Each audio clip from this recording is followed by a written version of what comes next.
नमः शिवाय। आइए जानते हैं ज्योतिष शास्त्र क्यों उपयोगी है, क्यों जरूरी है। ज्योतिष शास्त्र में प्रधान ग्रह सूर्य और चंद्रमा माने गए हैं। सूर्य को पुरुष और चंद्रमा को स्त्री अर्थात पुरुष और प्रकृति के रूप में इन दोनों ग्रहों को माना जाता है। 5 तत्व रूप भौम, बुध, बृहस्पति, शुक्र एवं शनि बताए गए हैं। इन प्रकृति और पुरुष के तत्वों से संबंध ही सारा ज्योतिष चक्र है। अतः संक्षेप में ही कहा जा सकता है कि पारिभाषिक दृष्टि से भारतीय ज्योतिष शास्त्र आध्यात्म शास्त्र है। मनुष्य के समस्त कार्य ज्योतिष के द्वारा ही चलते हैं। व्यवहार के लिए अत्यंत उपयोगी दिन, सप्ताह, पक्ष, मास, अयन, ऋतु, वर्ष एवं उत्सव, तिथि आदि का ज्ञान भी इसी शास्त्र से होता है। यदि मानव समाज को इसका ज्ञान न हो तो धार्मिक उत्सव, सामाजिक त्योहार, महापुरुषों के जन्मदिन तथा अपनी प्राचीन गौरव गाथा का इतिहास प्रभृति किसी भी बात का ठीक ठीक पता न लग सकेगा और न कोई उचित कृत्य ही यथा समय संपन्न किया जा सकेगा। शिक्षित या सभ्य समाज की तो बात ही क्या, भारतीय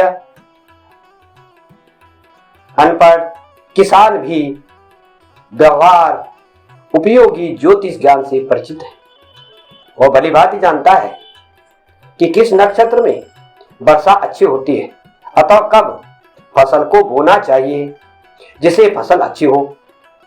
यदि कृषक ज्योतिष शास्त्र के उपयोगी तत्वों को न जानता तो उसका अधिकांश परिश्रम निष्फल होता है।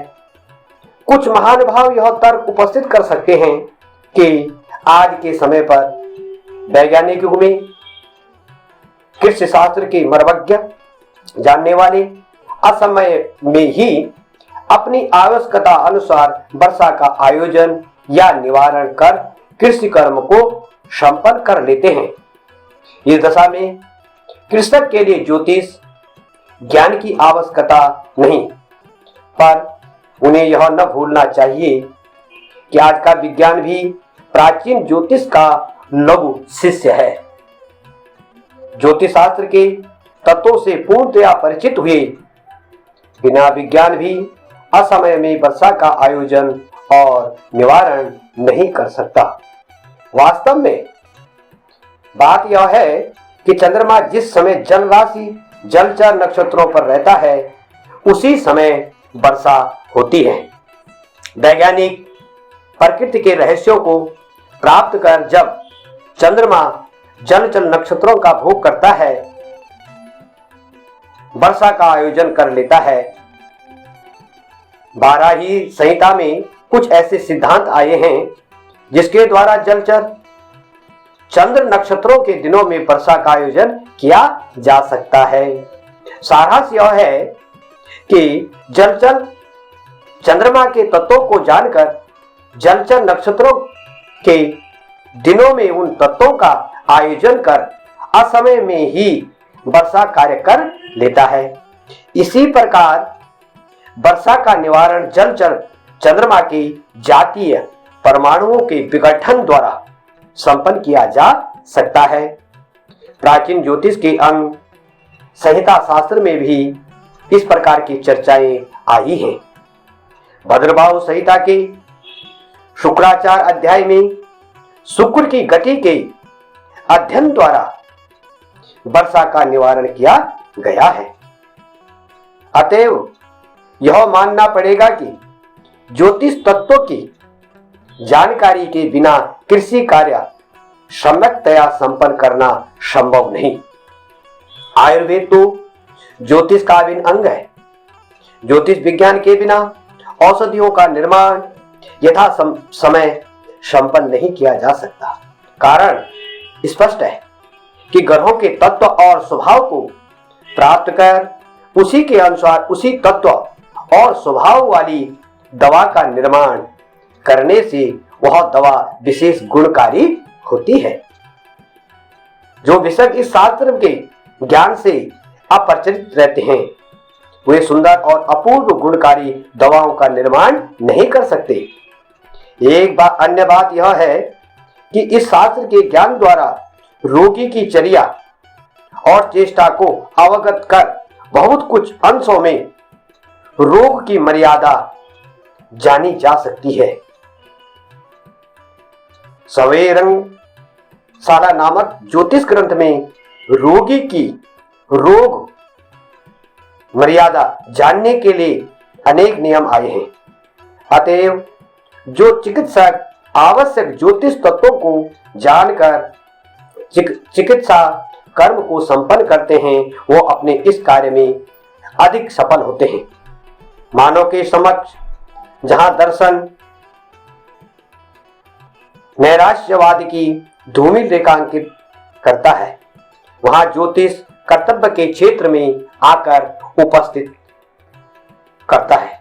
भविष्य को अवगत कर अपने कर्तव्यों द्वारा उसे अपने अनुकूल बनाने के लिए ज्योतिष प्रेरणा करता है। यही प्रेरणा प्राणियों के लिए दुख विघातक और पुरुषार्थ साधक सिद्ध होती है। परमार्थिक दृष्टि से परिशीलन करने पर भारतीय ज्योतिष का रहस्य परम ब्रह्म को प्राप्त करना जैसा है। यद्यपि ज्योतिष तर्क शास्त्र है, इसका प्रत्येक सिद्धांत सहेतुक बताया गया है, पर तो भी इसकी नींव पर विचार करने से ज्ञात होता है कि इसकी समस्त क्रियाएं बिंदु शून्य के आधार पर चलती हैं, जो कि निर्गुण निराकार ब्रह्म का प्रतीक है। बिंदु दैर्घ्य और विस्तार रहित अस्तित्व वाला माना गया है। यद्यपि परिभाषा की दृष्टि से छोटा है, पर वास्तव में यह अत्यंत सूक्ष्म